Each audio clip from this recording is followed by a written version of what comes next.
How's it going, everybody?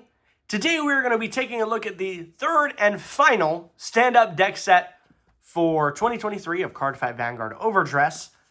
This one is actually Will+Dress. This is the Orfist trial deck, stand-up deck set, structure deck, whatever you want to call it. This one is from the actual anime rather than the games, which I still haven't watched any of Will+Dress. I'm sorry. But I will say this deck I have played against quite a few times at this point, and it's like with Regis and the cards that come out in this, it actually does make it like scarily competent. Forgot to take a look at this. Same thing as always. It does come with a pre-constructed deck, 5 extra cards, which are the reissues right here, which you get Abbott, Robust, Destigade, Combine Rusher, Bubble Mine, and Elementaria, which that in and of itself pays for the box. Like I've said it with the first two, and I'll say it again with this one. These are probably the best value that you can get right now because you're getting a full-on deck, a full set of sleeves, a deck box, and the best staple in the game, Elementaria Sanctitude, Combine Rusher, which is really good for any Brentgate deck that uses, what are they called? And then it's just a good value. But taking a look at the box, we do have Orfist and his user right here. This is Orfist Regis Philbin. We do not have Mask just yet in English as of recording this, because I'm actually recording this the day that these dropped. So we've got one more week until Mask comes out. Looks like we've got his user on the side with the Brentgate logo, which I think looks cool as fuck. We've got the new Vanguard logo on the back, with the Vanguard symbol, which I adore. Then we've got Regis Philbin on the side, and red, unlike the others, but I will set this aside. Take a look at the deck box, which has Mr. Philbin himself. Turns out the price was right. I don't even think that's the right guy. Regis Philbin, what did he... Hold on. Alexa, what show did Regis Philbin do? Yeah, see, all I understood was How I Met Your Mother. But we've got Regis Philbin here on the front, a red bottom, the Brandgate logo, Orfist user, in black and white and in full color, and then the Brandgate logo on the top, which I just want to say, the way that they've been doing this is beautiful. All of these boxes, you're probably going to hear me repeat myself if you watch all 3 of these videos, but these deck boxes are just quality. And then we've got a full 30 or 53 set of sleeves, which are, I mean, the same quality as the normal Bushy Road sleeves, which is really nice. And I'm going to plug them for the third and probably not the final time.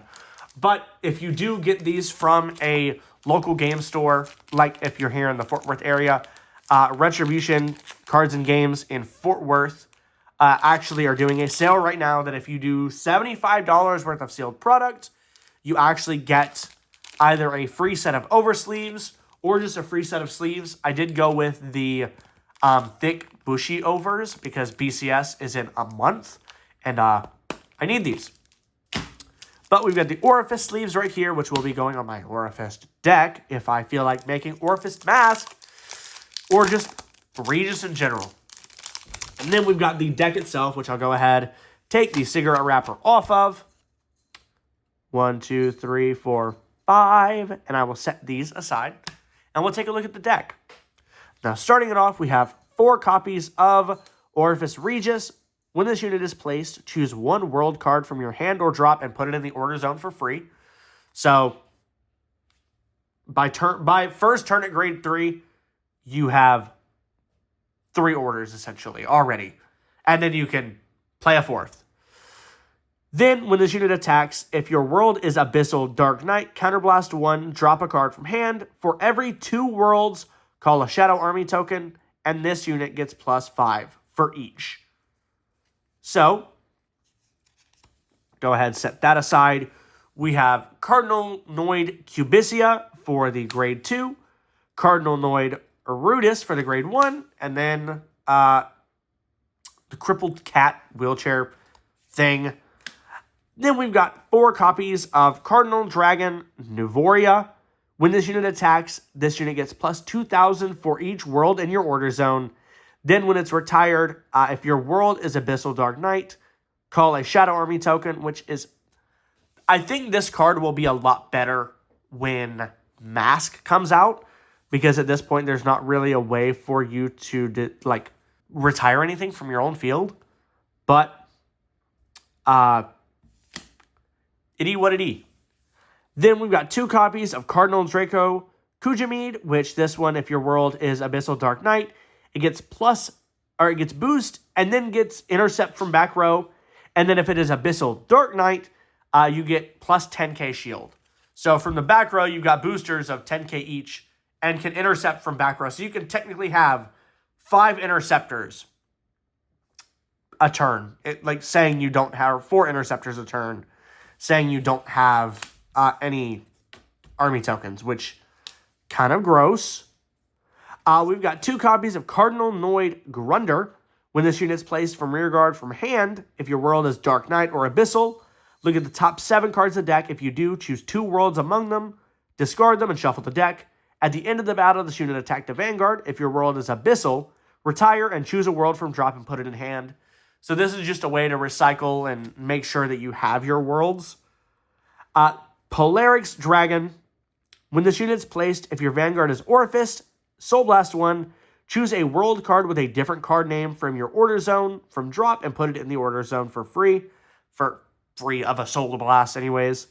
And then when this is put into drop from rearguard or hand during battle, if your world is Dark Knight or Abyssal Dark Knight, you may draw a card. This, I feel like, is one of the least good-er cards in the deck, just from playing against it today. But, it's not my place to judge. And then we've got 2 copies of Cardinal Principal Kagula. When this unit's placed, if your world is Dark Knight, you may Soul Charge 1. If your world is Abyssal Dark Knight, you may Soul Charge 2 instead of 1.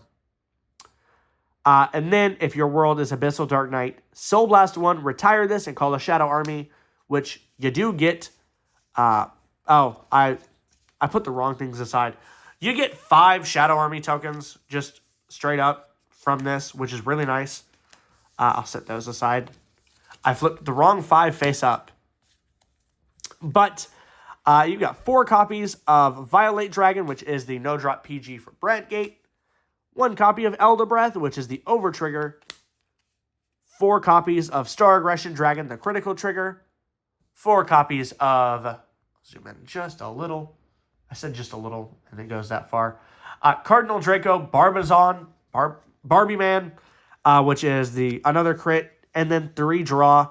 So each of these decks is 8 crit, 3 draw, 4 heal, which is okay, I feel like.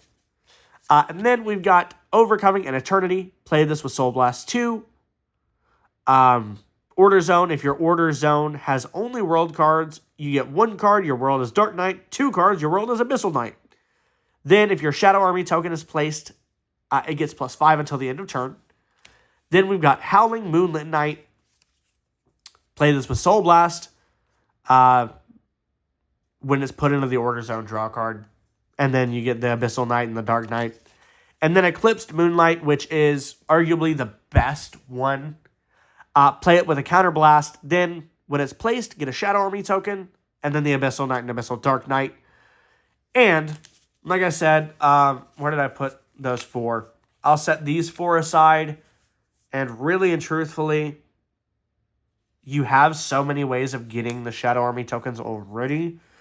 I have a 3rd Eclipsed Moonlight that I want to put in the deck instead of discard. So I'm going to set these aside and take a look at the 5 that we get, which are Abbot Robust, which when this unit is placed, Counterblast 1, search your deck for up to 1 set order and reveal it.